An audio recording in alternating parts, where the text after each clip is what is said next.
All right, everyone, let's talk about Halo Season 2, Episode 7. We are getting very, very close. One episode left one episode left, which will be the season finale. But before we get there, we have to start here with Episode 7. You know, Rob, obviously, I've been very, very critical of this show, even though I've said it does things better than season one. I feel at this point, season two is obviously, to me, an improvement over season one. Whether or not I like it, has been a different story. Clearly, I have not. You have been more favorable, gotten more enjoyment. I don't want to dare say like it overall. That's for you to say, but you definitely have gotten more enjoyment. We had some maybe revelations, you would call them, in this episode. I think it still suffers from some of the same things that I have complained about, but to me, some good in here too. And maybe the promise of we're about to turn a corner. Now, I've said that before, but again, there are some things in here that I said maybe we just need to wait to get to season 3 for this show to be what I want it to be. And if this show goes for, you know, 4, 5, 6 seasons and 3, 4, 5, and 6 are great, I guess who cares about seasons 1 and 2 at the end of the day?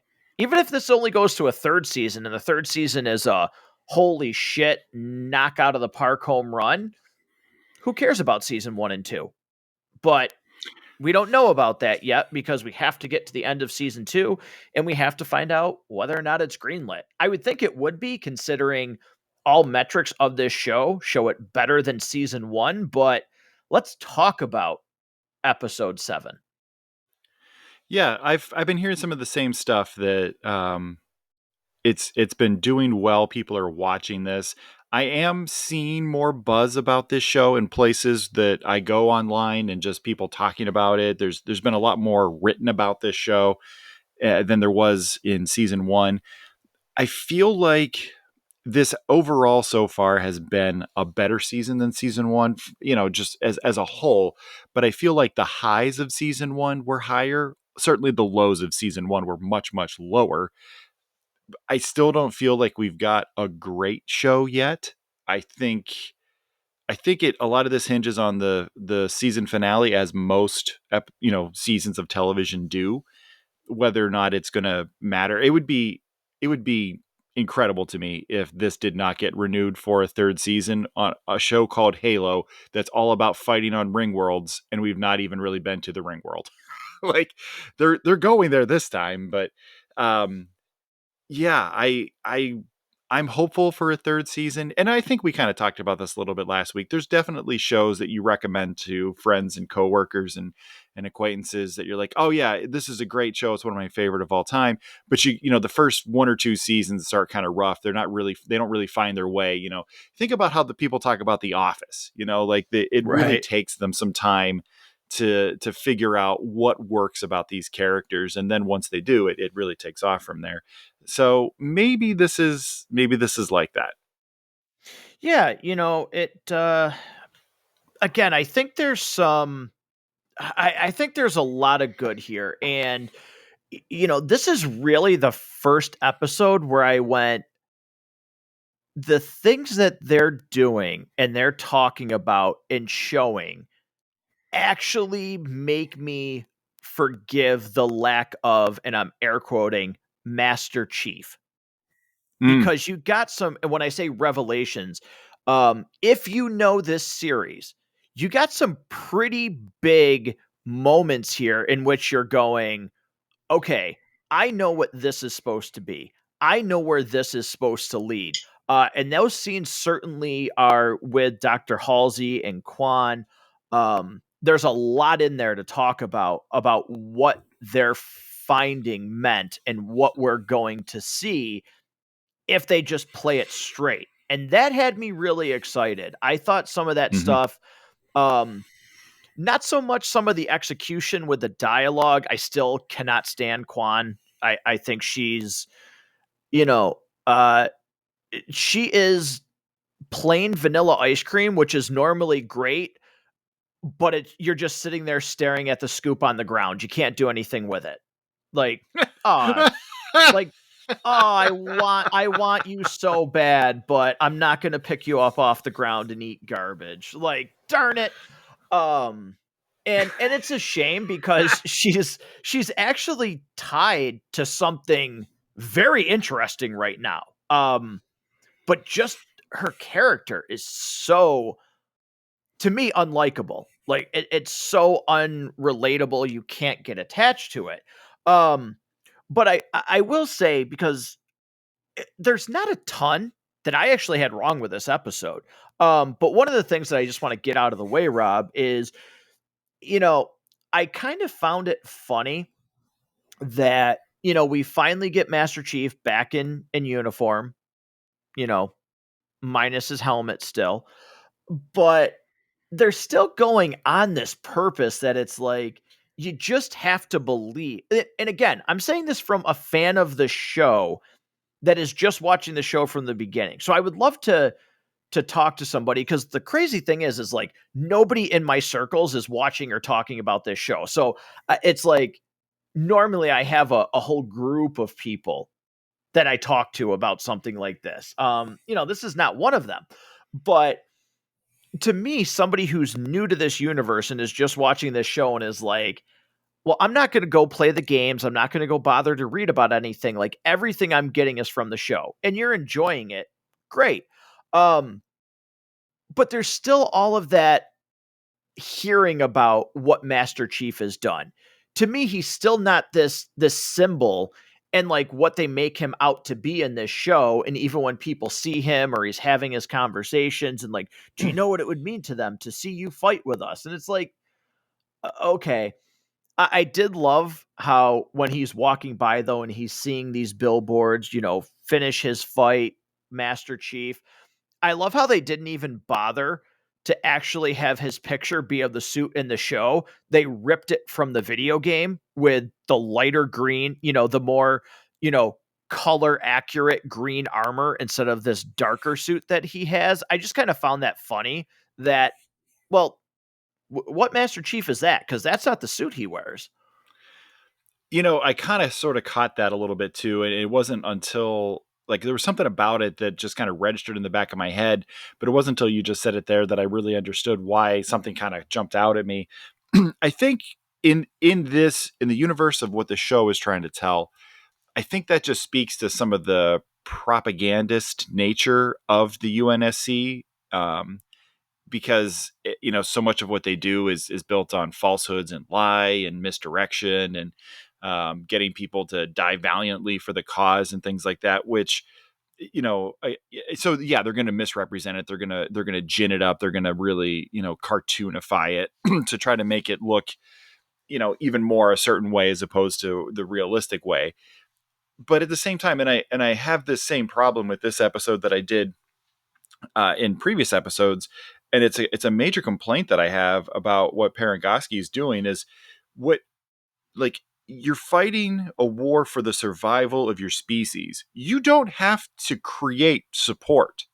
This is not an enemy that there is like mitigating circumstances or like other like certain factors like, well, we kind of provoked this, so like there's none of that. They want to wipe your species from existence, murder all of you. Like, you don't Mm-hmm. need to get the public behind you, they're already there. And that's where so much of this season has been a problem for me. And we see that again in this episode, but it's like you don't need to create a martyr out of Chief. They're like, the people are already into it. It's not like they're going to pull funding for the war against the Covenant, because it's like, it's not like modern wars in our world where like the public is either behind it, not behind it, or gets tired of it and doesn't want to spend taxpayer dollars on a war in a foreign nation anymore. We're not talking about the war in the Middle East. Mm-hmm. Like, we're not talking about the war in Afghanistan. We're not talking about Ukraine. We're not talking about any of these things. We're talking about an alien species hell bent on the elimination of you. You don't need Right. any more support. Yeah, and that is the thing, that is one of the problems that I had, and also too it ties into Ackerson, where it's that to me it was very, very typical. Um all of a sudden oh, you can't, you're sending them in, this is my life's work. It's like, I don't know, your cause isn't much nobler than what's her name sending all the Spartan threes to their death. Like, you were Do you know what it you reminded me of? oh, It was please. giving me final season Game of Thrones vibes, where they just sent the Dothraki out against the Night's King just to have them all immediately slaughtered, like just sending all of your cavalry Yeah, immediately to just all die with no backup and no support. Like, it just seemed like, for whatever reason, they just wanted to have all those things die. And it's tactically just as stupid to send all of mhm, your assets into a wood chipper like that over and over and over again. Like, and I understand, and I had a little less of an issue with it later when you realize that all she needed was one soldier to get in there with one spike, and it literally takes care of all of those problems. But at the same time, like, she's got no backup plan apparently, so she's just continuing to send all these Spartan threes out as fast as they can make them. And what really makes me ask again is, what was the benefit of trying to martyr the chief? If all you needed was one spike, he's literally your best soldier. Who's got a right. better chance of pulling it off than him? And if what you're really trying to do is kill him off, That two would have birds, happened. one stone. Two birds, one stone. So it makes the whole problem I have with them just allowing Reach to just get glassed and millions of people to die, all of these military assets to just go up in explosions, especially their best assets. It still makes me scratch my head going, what, why is this here other than to create conflict for the show? I don't understand these decisions. Right, because there's naturally enough conflict with your race, your species being extinct. There's enough conflict there. Right. There's enough to go with. And yeah, that's kind of the biggest thing, is it's manufactured conflict for the sake of it, where there's just a lot of natural stuff, and I know that a lot of what they are doing was, you know they call it, I believe, like the Silver Age timeline, where this stuff was actually after the games came out, the lore was expanded upon. And I realize there's a time and a place for it, but it's like, you could have, boy, you could have done some of this as, let's get through Halo. And then, I mean, The Walking Dead did it. Obviously, we've talked, there's been all those talks about ratings and the decline of The Walking Dead, and how it went from being the most popular thing in the world to like, whatever, I'll catch it or maybe I won't. Um, but you could have done some of this stuff as a spin-off. You could have done, oh, we're doing one season that's the Fall of Reach, a limited time 5-episode release. I mean, The Walking Dead, The Mm. Ones Who Live, is 6 episodes long. That's it. Like, and it arguably has, but not even arguably, it has your most popular character in that entire series, with, you know, Rick finally coming back to the show. And they're only giving him 6 episodes. Like, you have your person who is the mainstay and who people wanted to see in that series, and he gets 6 episodes. So there's something there where you could have done, and went with, the Halo ring and everything else is what they wanted to see, and one of those things is what I'm going to talk about in a minute here. So there does seem to be, I can't even say there is still those weird decisions, because at this point, like, you know, they have to finish the story that they've crafted. So, even though it doesn't make sense, I get why it's happening in the context of, this is a story that they're telling. Not saying that it's good or I enjoy it, but I guess in this episode, maybe I'm a little bit more forgiving. This one kind of was my, okay. Like, I was able to maybe kind of break away and have a little bit of a maybe out of body experience with, okay, what are the things that I actually like? I focused more on what I liked about this episode more so than what I didn't for the first time in a lot of these Yeah. episodes. I And go ahead. was gonna say, just it must you must have caught this on a moment you were just kind of in a good mood. I'm thinking because Right. this you've given this a lot more credit than you've given anything else this season. Yeah, and again, I think that's because of the fact that there's certain things that happen here where I go, okay, this is what I want to see, or this is the lore, and these are the hints that I was waiting for, Mm, and one of those is involving Dr. Halsey and Quan, and it's slipping my Miranda, mind right now. The other name? Miranda. Miranda. I don't know why I forgot that. Having a freaking brain fart. But more connection to the Forerunners, and certainly a call and a wink and a nod to the fact that, spoiler alert, people, sorry if you don't know anything about this. Um, Cover your ears. The flood is a thing.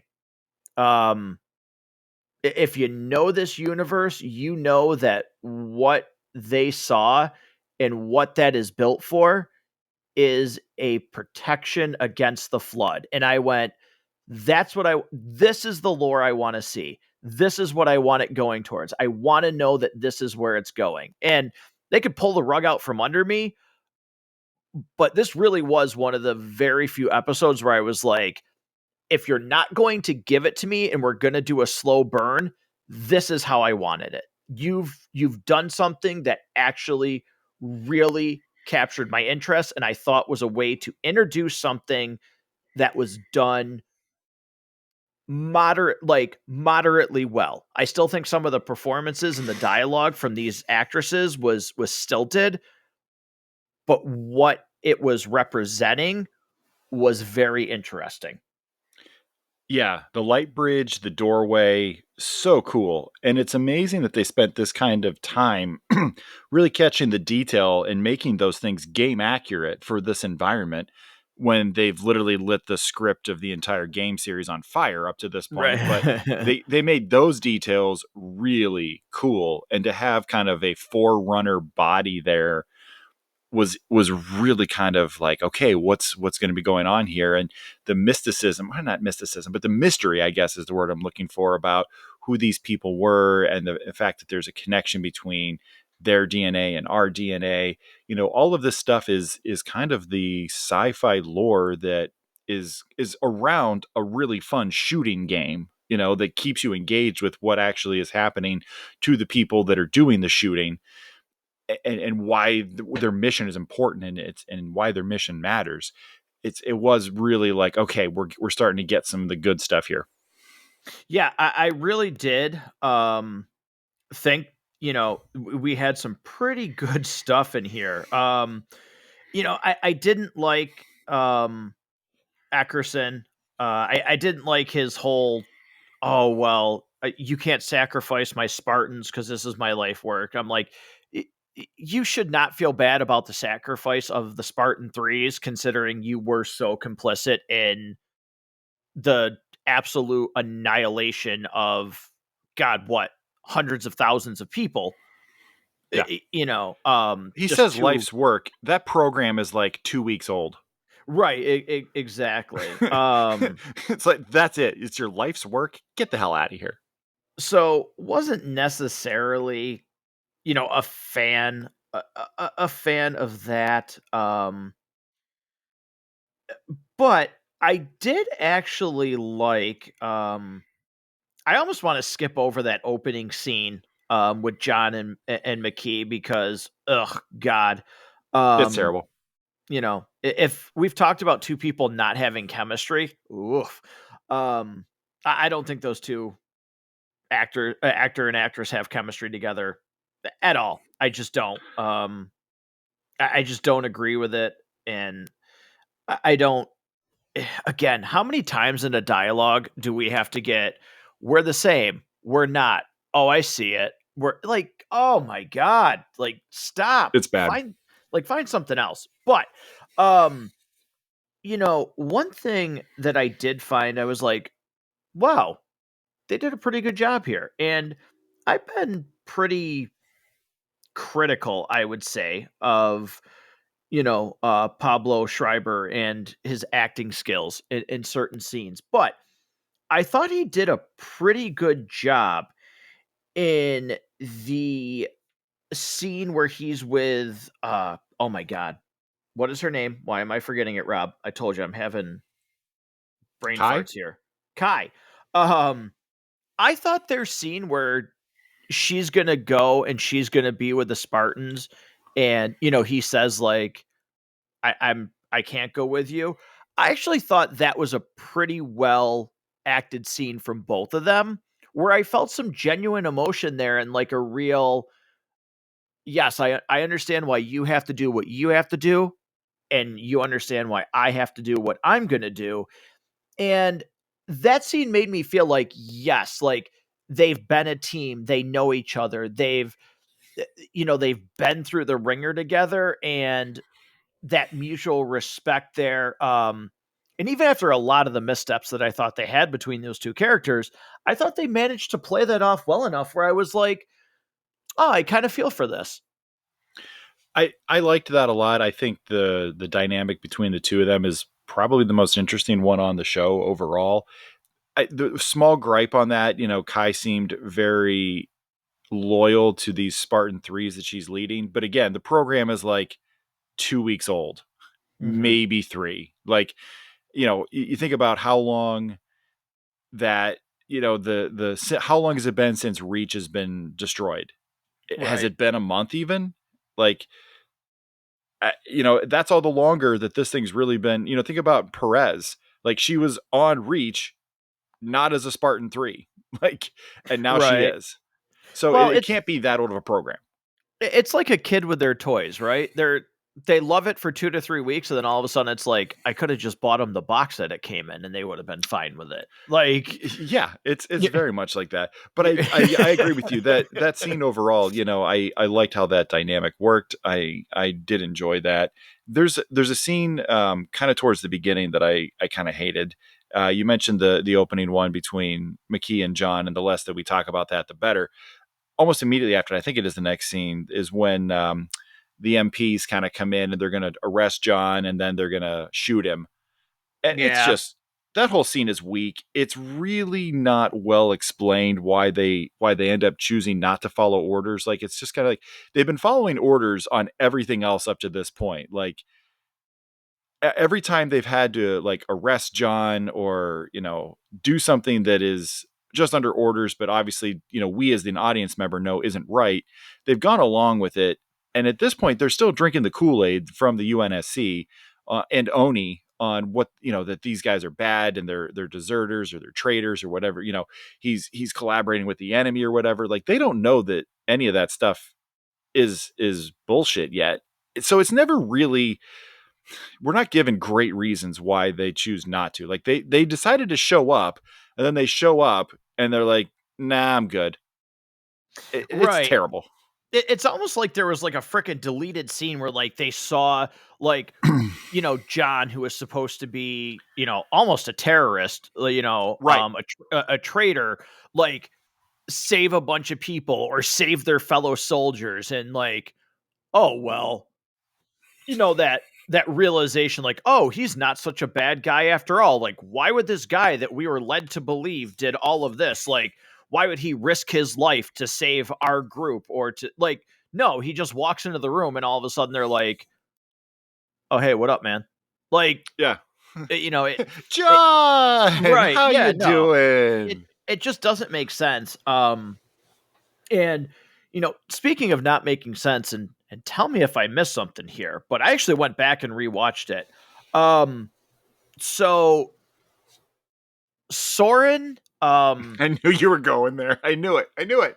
he he finds his son, he beats up these people, um, the same group that turned him into a Spartan, so he saves his son, and then turns around and basically treats it like he's picking his son up for the weekend. He doesn't like run up to him and hug him and hold him. It's, "Hey son, how you doing? I'm your dad." Like, there's no emotion there that like, "Oh, I've got him back." There's just nothing. And then the mom and the son just disappear and he literally stands there. He doesn't run after them into the mist. He does nothing. He just stands there like a freaking buffoon. Did I miss something with this scene? Is he like, well, that's a lot less stress in my life? Like, what? I don't understand what happened. If you missed it, then so did I, because the last, what is it, 2 or 3 episodes that this plot has been running for, um, I've not understood anything. It's like he's not going to reclaim his son because he's going to allow him to become a Spartan when he's only ever hated the UNSC and what they did to him. Like Mm-hmm. he's got that mutation of his arm or whatever. He was raiding their ships and their resources. Like, so then he just flips to wanting to be back as a Spartan and have his son go through the same trauma he did. Explain this to me like I'm 5. Right. Like, Yeah. what? What? Like, are you kidding me? This makes no sense at all. For any interest that I had in the character of Soren, it's gone. Like, I just want this dude off the show. I want him, the wife, the kid, just let them go back to their little meteor and be space pirates or whatever and never see them again. I don't need them in the show anymore. Yeah, and hopefully we get the only thing that I hate about that is uh it seems like we're going to have to get some sort of finality in the season finale of that storyline. Um Preferably I'd love not to see it at all, but I don't want that dragged into season 3. I don't want it my season Yeah. finale because, the ending of this episode, again, I've been wrong before, but gives you the hope of, oh, here's what it gave me. It gave me that feeling of, and I know a lot of people didn't like it when it first happened. I wasn't one of those people. I was an initial reaction to the ending of the Halo 2 game. Um, and Rob, you'll know this. We've talked about this before, like people that were around when Halo 2 first came out. There were some divided opinions on the ending of Yes. Halo 2. I was a fan right off the bat. I was like, hell yeah, like, oh god. I'm so like, oh, that's so awesome. Because basically the ending of Halo 2 is, you know Master Chief, and he's on the ship, and he's asked, Master Chief, what are you doing? He's like, sir, finishing this fight. And I was just like, back then I was like, oh my god, I can't wait for Halo 3. Like, this is freaking awesome. Like, that's Master Chief. And the ending of this episode kind of gave me that feeling of, oh man, like, here's Master Chief going to finish this fight. And that's what I want. Is I want Master Chief, he can even have his helmet off for a little bit of it. I don't care. But I want Master Chief going, I'm going into battle. Like, you're gonna see 117. That's what this episode gave me. Now, again, I might be hyping myself up, but this episode really made me go, yes, like, go get him, Master Chief. And I have not had that feeling with this show, admittedly. Yeah. Seeing him in the Pelican, actually I think it's a Condor, on his way to the ring world, like it gives me hope that at some point the ring world is going to be exploding. He's going to be driving a Warthog, and we're going to have this great orchestra playing the theme song with the heavy metal guitar. Da-da-da-da-da. Yes, like it gives me hope that that'll happen. That we're going to have him, you know, Master Chief doing Master Chief things. Like it could happen. It could absolutely happen. I'm optimistic. So I guess the question that I want to ask, um, let's go ahead and predict. Do you think you will be satisfied by next week's season finale or not? Uh, will you regard will you do you expect to be sitting here next week saying I was satisfied with that? I actually have a resounding yes for that. I oddly do too. For as Yeah, much as I've complained, and we've and complained, yeah, I mean, rightfully so. I was, good lord, with this show, I was the Cavaliers fan burning LeBron's jersey when he went to the Heat. Like, I, I'm the guy putting my copies of Halo video games in a trash can and lighting it on fire. Like, screw you. Like, Yeah. I've been very vocal about my dislike for this show, but there was just something overall about this episode where, again, whether it be the right frame of mind or whatever the case may be, and I really don't care what you chalk it up to. There's just something about this episode that I went, huh. I feel like they struck the right balance of Halo and what they're trying to do with Halo. Yeah. When this thing gets things right, wow, is it fun. It's good. The battle scenes when you've got human forces and covenant forces going at each other, it's really well done, and we have to be getting some of that next week. Hopefully they kind of tie some of this up. I'm hoping they can figure out a way to alleviate some of the issues I've had with the overall strategy of the human forces that seem to make Mm-hmm. no sense at all. If they can wrap up some of these other side plots that have just not been compelling. I got to say, I don't really know what's going on with McKee, and I don't care that I don't know. That's where I'm at with that Yeah. character right now. It's just she's on screen and then she's off screen, and then I'm more interested in whatever happened before and after. And I just like there something is going on there, but I can't be bothered to care about it. I, So I think I'm one I'm sorry. I'm horrible. You know what I want for her character? uh an energy sword? Well, no. I want her character to succumb to the flood. If she has to stay on until season Yeah. 3, and it's like, oh, even if it's episode 1 or 2, and they get like, you know, they get to the ring world at the end of this season, but season 3 is really where we get the kickoff. Boy, I would love for her to just be engulfed in a swarm of flood. I want her to be Yeah. standing there, and I'm sorry, audience, you call me sick. I want John to be standing there and just watch her get obliterated. I'm one. I think you could actually make that really good TV, and maybe you could draw some major emotion out of that. But I'm done with her. Like I'm done with her. I'm blessed. I'm tied to the freaking arbiter. Like, nah, I'm done with it. You So can much so you much of can it go doesn't make away. sense. Right. Yeah, It just doesn't. the mysticism again in this show is always a miss whenever they try to pull it out. Stick with the sci-fi, less with the mysticism. It never lands. It's not compelling. It doesn't make sense. They don't even follow their own rules half the time with how some of the stuff works. They don't even bother to establish rules, I think, sometimes. And Why do it's you just need more like, sci-fi in your sci-fi? yeah, yeah. Let's add more fantasy into this. Like, Yeah, it totally just I don't care. Like it's whatever. Yeah, I could get into your idea. I kind of wonder, and I was thinking about this as it became obvious that they intend to use the flood at some point. Will people who are just watching this show without a familiarity with the games that they're allegedly derived from, when the flood shows up and we kind of have this zombie story now that it's going to turn into, will people go, okay, what just happened? Why did this just shift into a totally different genre? Like I thought I was watching one type of show. I was thinking about that. Will people with who don't know this property have that feeling? And I think that'll be interesting to see how they work that in.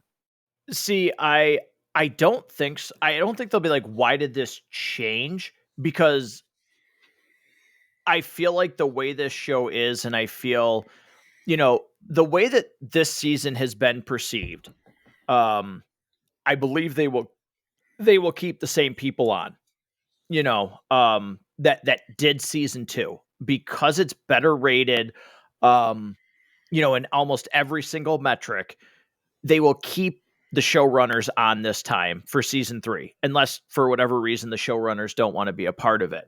And I feel like they're going to take, 2, maybe 3 episodes max, where you get a lot of exposition, maybe from Halsey and things like that, where if Quan and, are still going to be in this show going forward, I feel like you're going to get an episode of them exploring things, and you're going to get a lot of expositional dialogue or shots, murals, from the forerunners of this race. So people will be like, oh, so, this is why X was created. This is what this means. This is what they saw in episode 7 of season 2.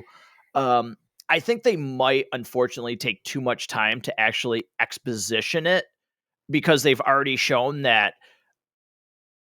we're not just making this show so it's okay. The fans, they've sometimes gone out of their way, I feel, to annihilate the fans of this series to make it more encompassing. So I don't think it'll be like a real, well, what the hell? Like, where is this? Why is this switching genres? Like, why is this like sort of this monster mash kind of thing? I think they're going to take too many episodes to actually explain what the hell's going on. That could happen, or I'll tell you, I'll give you here's a free idea to the producers. Just have 343 Guilty Spark show up, give like a couple of sentences of like bored explanation of what's going on, and just have him just be totally blasé, like, what, you didn't know that, and just move on. That's I what I almost, want. good Lord, I almost forgot. But like, I literally forgot up until you just mentioned that. Yeah, like just have Like, him show up, say like 3 things, just as bored as he possibly can say it in his monotone kind of like robot voice. And then just like, but you already knew that, didn't you? Like just the way that he does it, and just like, and then just leave it at that. And then no further explanation needed. oh, yeah, The other thing we haven't it's, had a chance to kind of touch on yet was very effective for me. There were 2 moments in this episode where Miranda refers to Halsey as mom. And I thought, okay, that's kind of an interesting step here. I thought the I'd first like to see mom where this was, goes. I thought the first mom was effective. I thought the second one was not necessary. Um, because of the fact that she had called her Halsey before that as well. I thought the first one was very effective. I thought that the placement of the second one was a little off, but I did kind of go, oh, like, yeah, that's actually something here. And it made me think about that relationship to a degree I hadn't thought of it when they first like re-meet, so to speak. Yeah, when Miranda is asking Halsey about Jacob, and just kind of how that happened, the opportunity for 2 people who are grieving for different reasons, but kind of the same reason, and not able to get over their own issues with one another, to be able to allow them to grieve together and kind of heal Mm. together, because that relationship just doesn't exist. If it starts to get to that point where maybe they can have that, I thought, this could get interesting. Yeah, I definitely think there's some interesting stuff there. And I thought Miranda did a good job of, that first, like, oh, well, if anybody could make it out and, it's him. And, well, no, I saw it. I thought that was a well acted scene. Like, Yeah, yeah, like, ooh, okay. Yeah, I feel for you. yeah. I kind of would like to see how that continues to progress. I don't need Quan involved. Like, I think she's just kind of gets in the way of it. And again, it's this extra, again, this layer of mysticism that is not needed in this universe for me to enjoy it. Yeah, again, it's mystic enough. Like, Yeah, like it's a right. goddamn. You're fighting an alien race with a giant ring that houses a planet inside of it. Like, I don't need anything else. I don't need mystic women walking across the desert who are dead, leading you to something. Like, I don't need that. It's Yeah. unnecessary. So, Yeah. but I don't really have I don't have anything else. Are there any final thoughts? That wouldn't be part of our popcorn time review section that you have. I'm good. Let's grab some popcorn. All right. So, with popcorn time, this is going to be probably one of my favorite ones to do for this show because, you know, again, doing this, there are times when we've reviewed movies that it's like, oh, it's terrible. And Rob knows this better than most. I live for some of that terrible stuff where I get enjoyment out of it. And I'm like, I love talking about how bad it is because either it's so self-aware that it's bad, that it's funny, or it's so unintentionally unaware of how bad it is that makes it funny as well. Cause it's like, wow, you really thought that you were like delivering Shakespeare here. Um, and there's different varying degrees, but I never like reviewing something. And I've said that with a couple episodes between seasons 1 and 2. I've said that with movies where I'm like, I don't like to just ragdoll on something because I know there's still, no matter what, a lot of hard work that goes into it. There's a lot of people that are away from their families, away from a loved one if they don't have kids or something. Um, that put a lot of effort, a lot of time, and I'm sure that can be devastating to sit there and go. And you've seen it with so many people where Jake Lloyd from Star Wars and, all of these people that get this backlash about their performances or about the property that they were in. And it's like, Rob, you and I have said it, like, it's never okay to sit there and like personally attack somebody. Like, I can sit here and say, I don't think this person was very good on it, but I'm not sitting there and saying, you're a horrible human being, you should die. Like, it never gets to that level, but I still don't like to rag on something when it's bad. And I also don't think it makes for a very good review because there's not too much to say. Um, so with all that being said, I really feel like this episode was, for me, this was even the season finale. Like, this was one of the best episodes out of the 2 seasons. Um, Believable performances, lore that I was interested in, storyline threads that made me go, oh yeah, you know what? These two have a relationship. There's something there. I'd like to see that developed. Impending danger more so than, boy, there's something worse than the Covenant out there.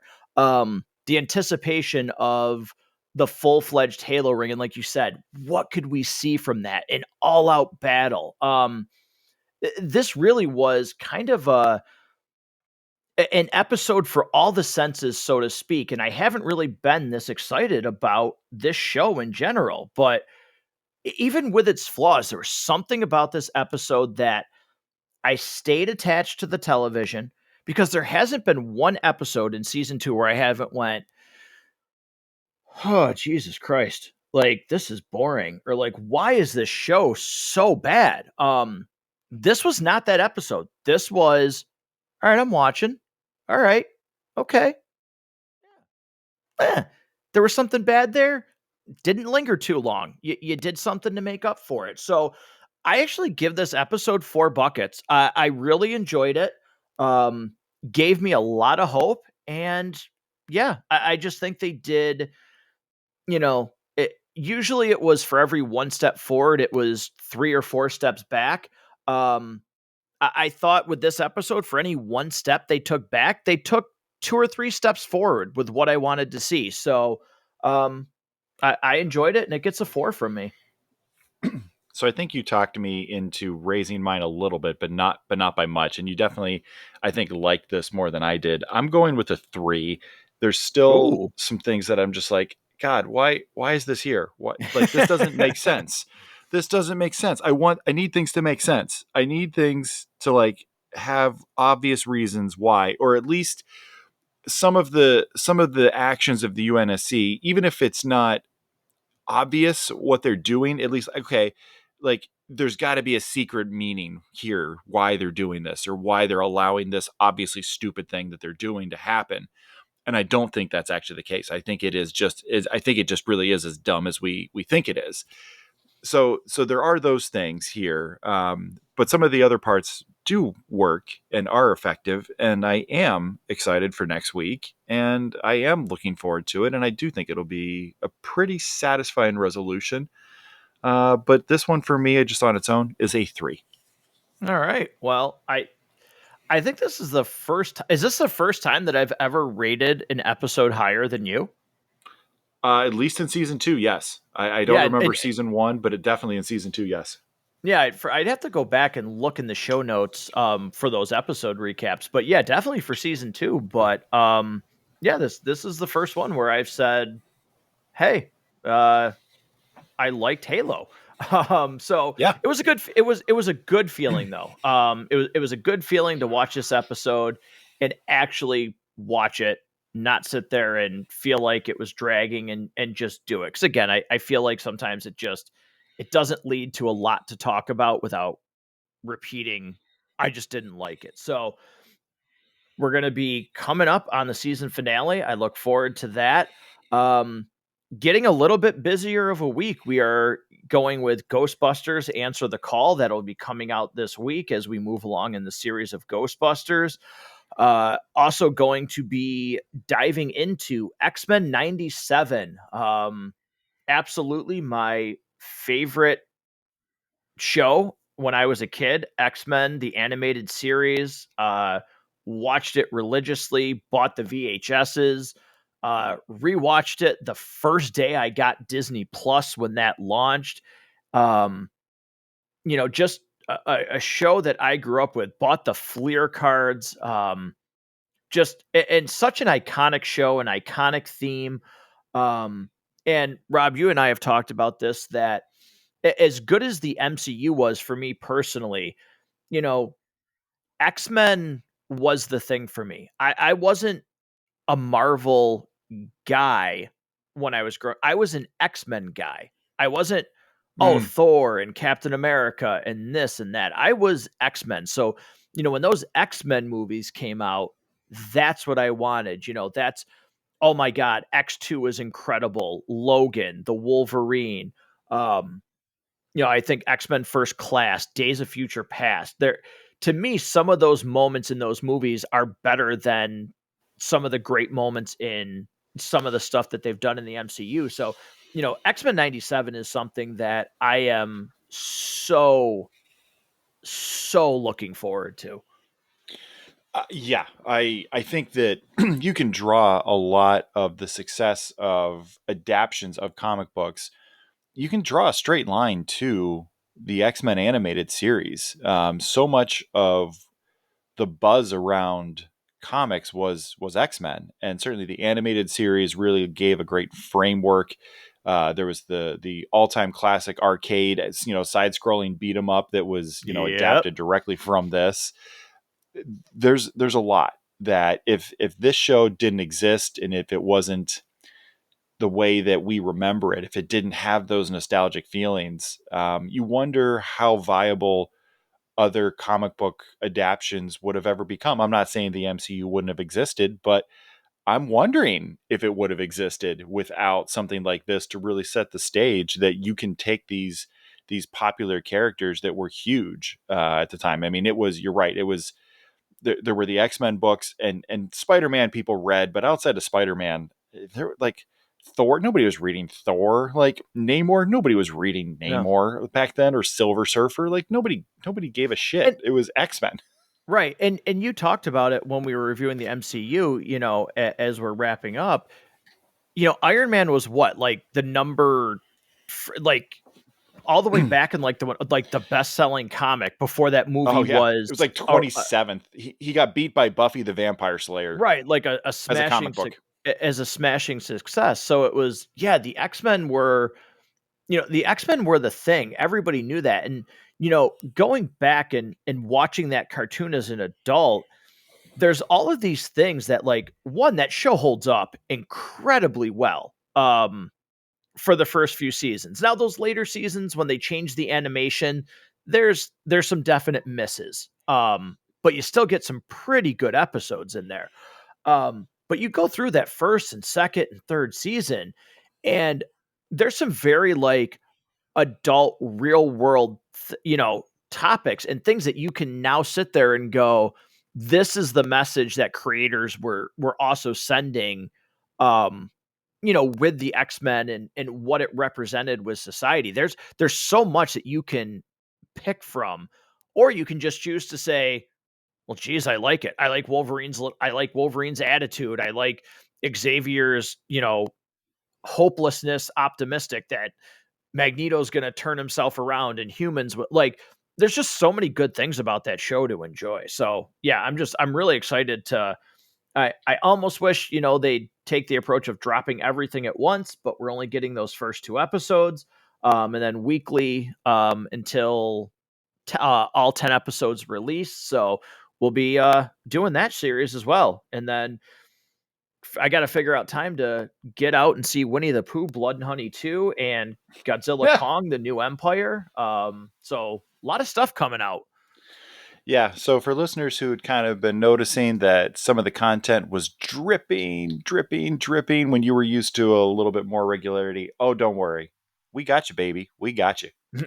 Regularity is coming back. So even trying to convince Rob to get back into our watch parties of the Resident Evil movies. So we'll see.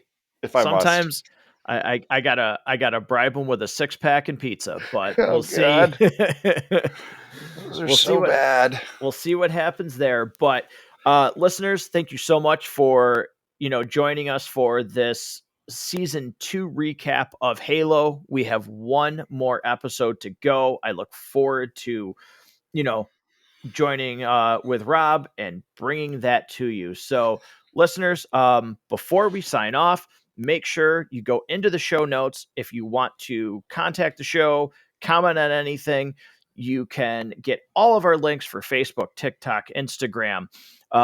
Any of those are in the show notes. If you want to email the show with what you'd like to see next or anything, just take the letters of the show, Matt Goes to the Movies, and condense that down. It is mgttmpodcast@gmail.com.